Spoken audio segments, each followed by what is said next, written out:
You're not burned out. You're avoiding something you don't want to name. You still function. You still show up. You still get things done. Just slower, heavier, with less edge. You wake up tired even after sleeping. Not drained, dull.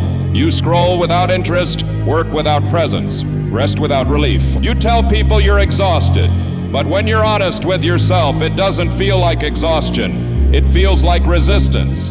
Like something inside you is pulling the brakes every time you try to move forward. You're not falling apart, you're stalled.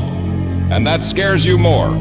Belief destruction. Here's the lie you've been using to survive. I'm just burnt out. I need rest. But rest hasn't fixed it, has it? You took breaks. You slowed down. You stepped back.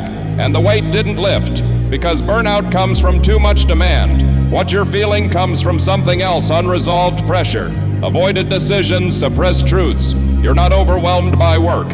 You're overwhelmed by misalignment, and no amount of rest fixes that. Let's say it clean. This isn't burnout. It's internal conflict. Part of you wants forward motion, another part wants safety, and they're at war. You're not tired of doing too much.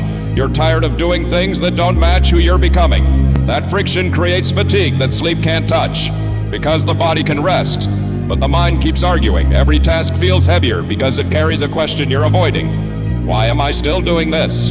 Here's where this gets dangerous. When people mistake conflict for burnout, they retreat instead of deciding. They shrink their life to avoid discomfort. They lower standards, they numb urgency, they wait. And waiting feels responsible, but it's slow decay. Because the longer you avoid the real decision, the more energy leaks out of everything else. Work feels pointless. Rest feels empty. Progress feels fake. You start thinking something is wrong with you. It's not.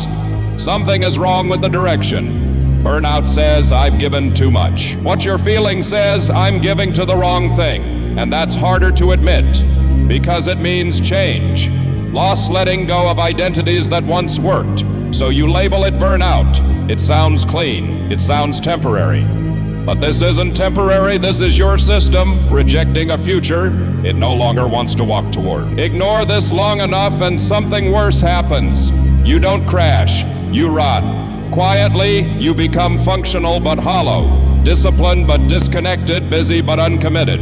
You keep moving, but there's no direction behind it. And one day you wake up realizing years passed without a real decision. That's not burnout. That's self-betrayal stretched over time. So let's stop pretending there's a soft fix.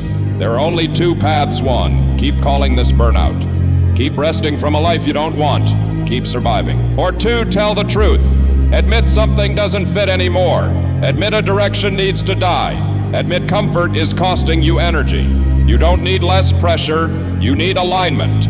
And alignment demands choice. So don't take another break to avoid a decision. Sit still, strip the noise away.